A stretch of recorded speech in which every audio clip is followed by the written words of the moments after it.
안녕하세요, 김기영입니다.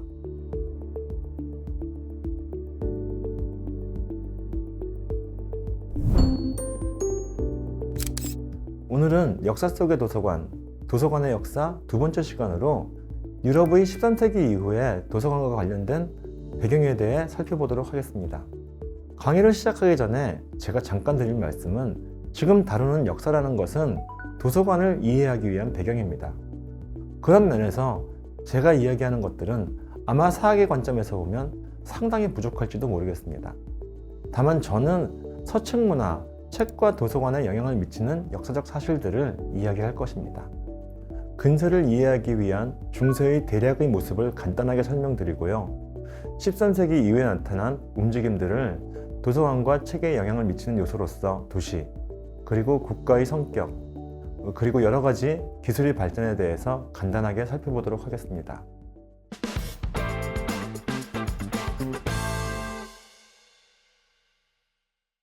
유럽의 중세는 보통 고대 로마 시대가 끝나는, 정확히 말하자면 서로마 제국의 멸망을 그 시작으로 보는 것이 일반적인 듯 합니다. 중세의 종료는 관점에 따라서 다양하게 적용되고 있는 것으로 알고 있습니다. 일반적으로는 대략 르네상스가 시작될 때까지 14세기 무렵까지를 중세라고 합니다. 그런데 그 중세도 전기, 중기, 후기가 그 성격이 다른 듯 합니다. 게르만의 침략부터 대략 한 8, 9세기 정도까지는 크게 알려진 게 없는 것 같습니다.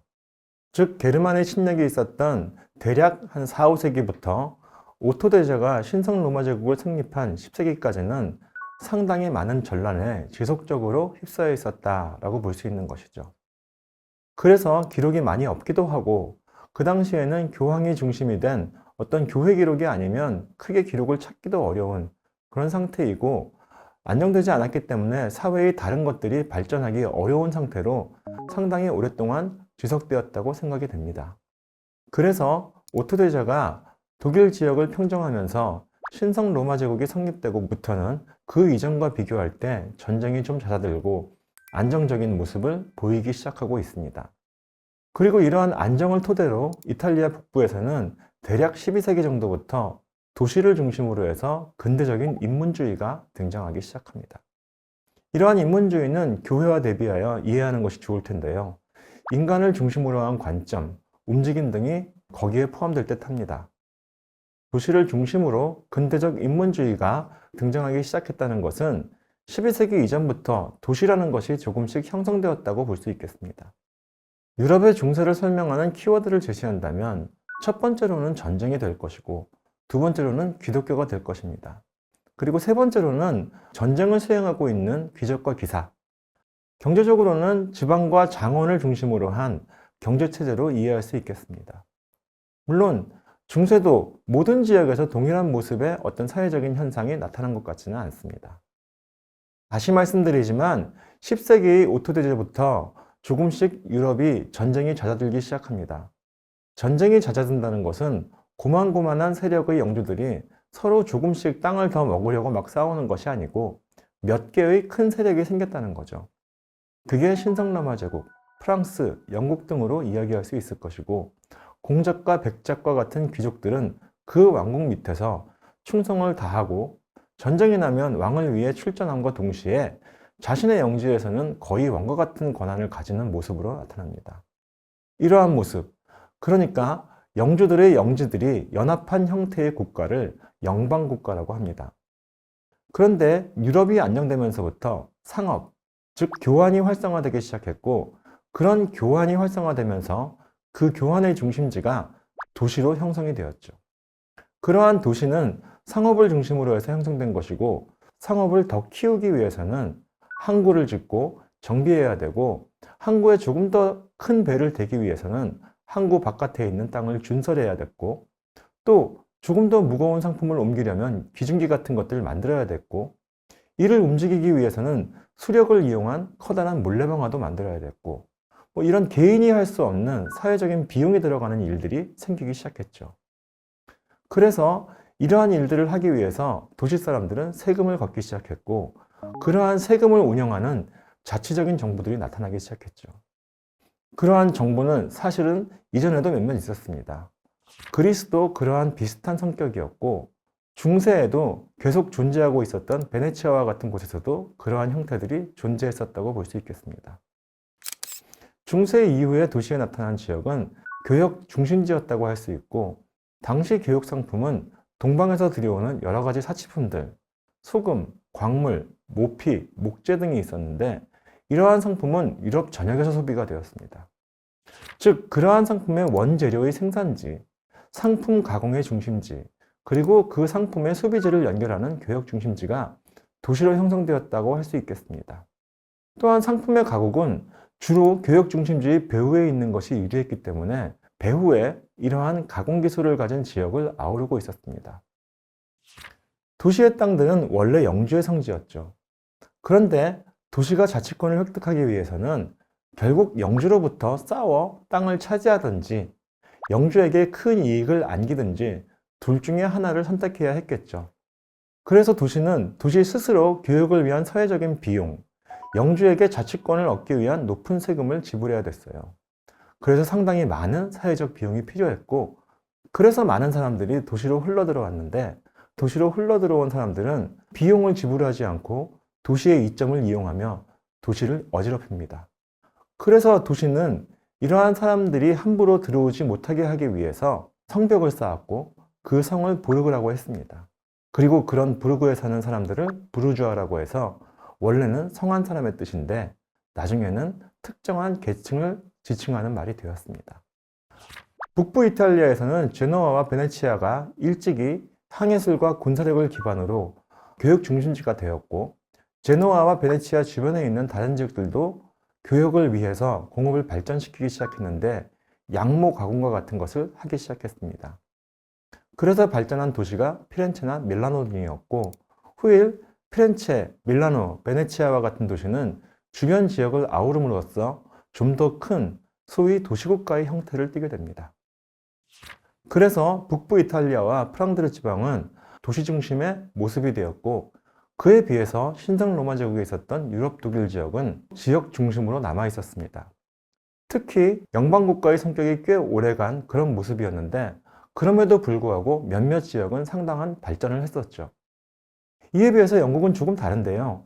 영국은 왕조를 중심으로 발전을 하여 프랑스나 독일과는 다르게 영주의 힘이 그렇게 강하지 못했습니다. 프랑스는 파리를 중심으로 한 왕조 중심의 움직임과 도시 중심의 리옹 또는 영주들의 영지를 중심으로 한 지역 중심이 혼재하는 그런 모습을 보여주었다고 할 수 있겠습니다. 이러한 모습들이 대략 13세기, 14세기의 유럽의 모습입니다. 그리고 무역이 크게 증대했는데요.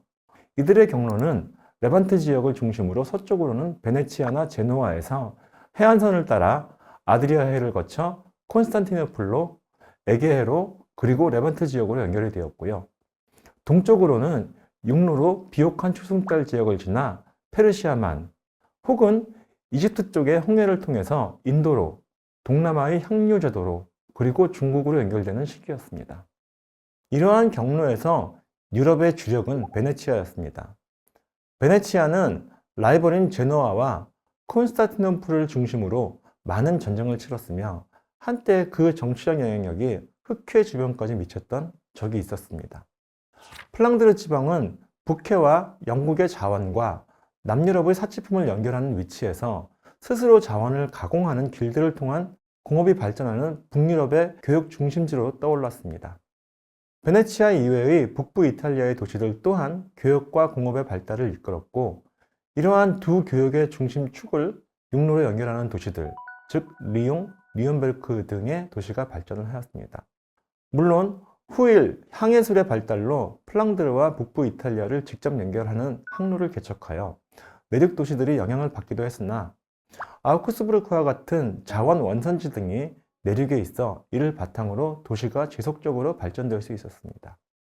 양모 산업에서는 원래 양모의 원산지는 영국이 대표적이었고, 스페인에서도 고산지대에서 약간 길렀다고 하는데 크게 한 것은 아니었다고 합니다.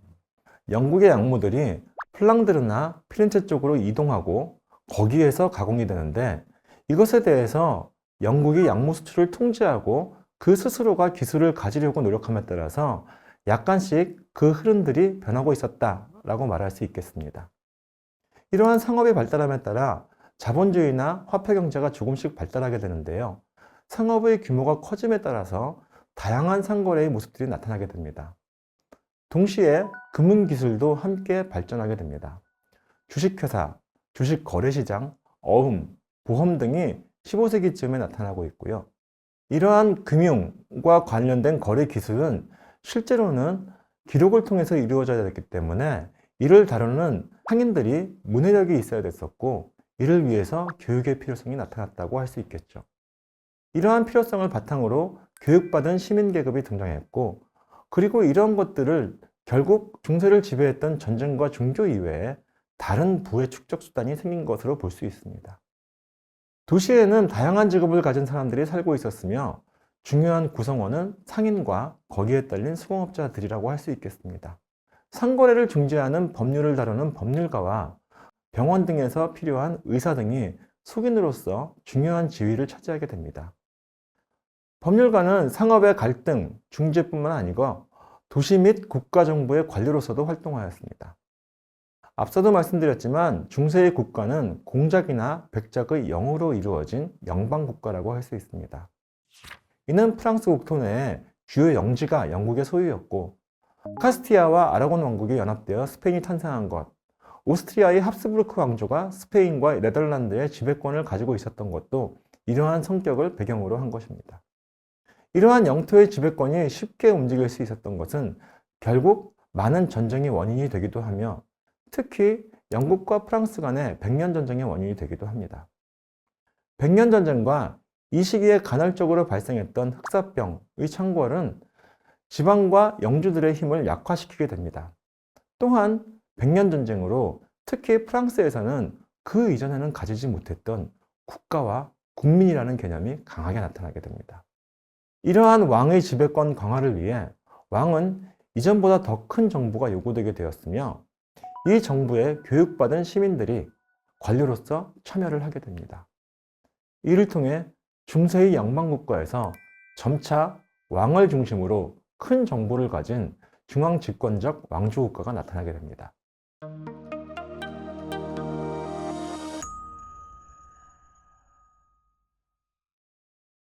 도서관이 지속적으로 존재하려면 책이 있어야 될 것이고, 책을 선택하려면 책을 선택할 수 있는 능력이 있는 사람도 있어야 될 것이고, 또 이 책을 두려면 공간, 실내 공간이 있어야 되겠죠. 그리고 그런 것들이 존재하려면 결국 자원과 예산도 있어야 될 것이고, 이런 반드시 필요한 요소들을 한번 생각해 주시면 어떨까 싶습니다. 오늘 강의 여기서 마치겠습니다. 감사합니다.